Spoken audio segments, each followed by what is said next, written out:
John, you were at that meeting today where they were talking about adding tolls to Interstate 5 and I-205. Yes, I was, Lars. What'd you hear? It was amazing. Lots of setting the table as we go forward, but two different times during the meeting, they talked about that tolling revenue potentially being sources of revenue for statewide projects. Unbelievable. We're going to be paying for things that maybe don't even happen in our region for our own transportation. And by the way, just not to put too much of a punctuation point on it, have they said what percentage of these dollars are likely to be paid by Washington state residents? Oh, you're so right on the money, my friend. They did not, and I was one of about 6 citizens who spoke at the very end of the meeting, and I teed up that we learned during the CRC effort that up to 2/3 of the tolls would be coming from Southwest Washington citizens, and they have no alternatives, and that's an outrage. So 2/3 of the money coming from the state of Washington, and yet they might be paying for projects that would literally happen 200 or 300 miles away from the border? Exactly right.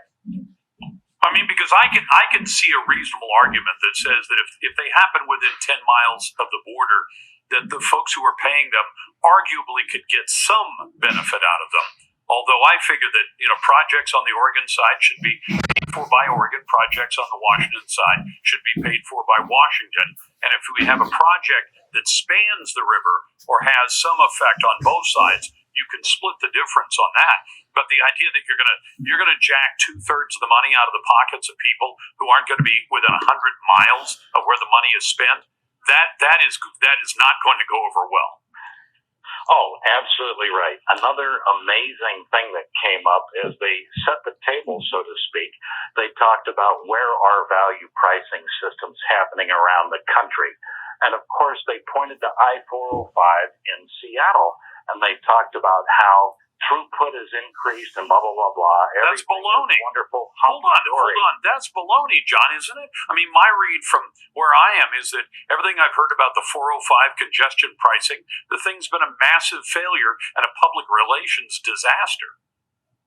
Well, Lars, you were absolutely right on the money, but they didn't inform the commission of that reality.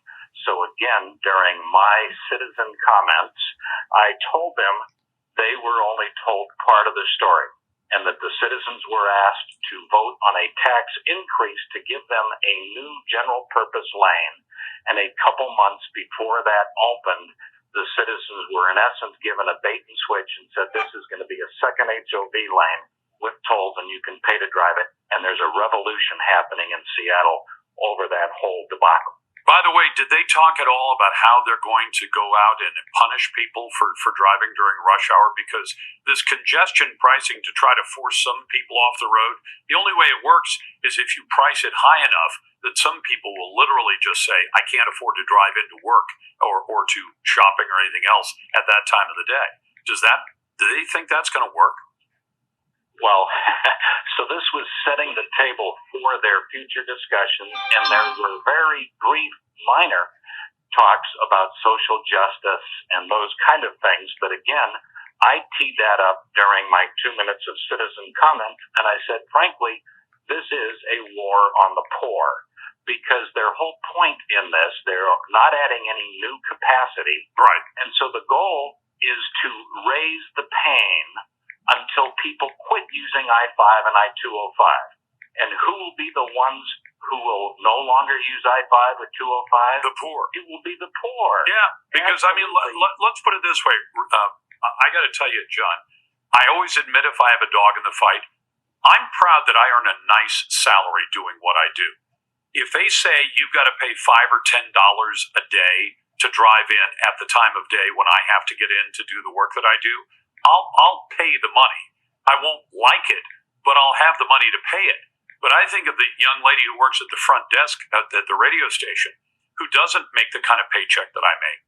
And yet she has to be in at about the same time of the morning that I'm in, which means she's going to be told by these jokers, you're going to be paying $100, $200, $300 a month for the privilege of using a road that you've already paid for. She isn't going to have the money to do that. This is going to probably punish her right off that road. Exactly right. And one of the things I pointed out is I said, hey, you want them off the highways of Interstate 5 and I-205. Where are they going to go?